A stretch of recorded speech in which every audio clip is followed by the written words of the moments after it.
ఈ లోకంలో మానవులందరూ కూడా బంధించబడిపోయినారు. ఇప్పటికీ కూడా చాలా మంది ఈ బంధకాల చేత, ఈ అలవాట్ల చేత, ఈ ఆచారాల చేత, ఈ సంప్రదాయాల చేత, ఈ కట్టుబాట్ల చేత, వీటిలన్నిటి చేత బంధించబడిపోయి ఉన్నారు. కాబట్టి స్వేచ్ఛగా దేవుని సన్నిధికి వచ్చి దేవుణ్ణి ఏం చేయలేకపోతున్నారు, ఆరాధించలేకపోతున్నారు.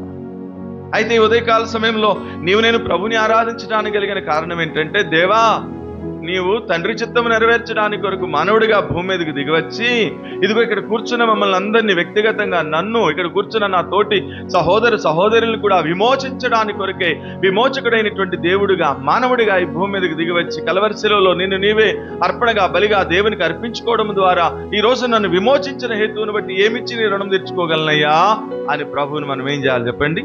ఆరాధించాలి. అదంట ఆయన చిత్తం, దేవుని చిత్తం. ఊరికే సరదాగా వచ్చేసి అవతార పురుషుడిలాగా కూర్చొని పూజలు చేయించుకుని నైవేద్యాలు తినిపోవడం కాదు దేవుని చిత్తం. ఏంటి దేవుని చిత్తం? ఎందుకు వచ్చినాడు, ఎందుకు పంపించినాడు యేసు ప్రభు అన్న దేవుడు?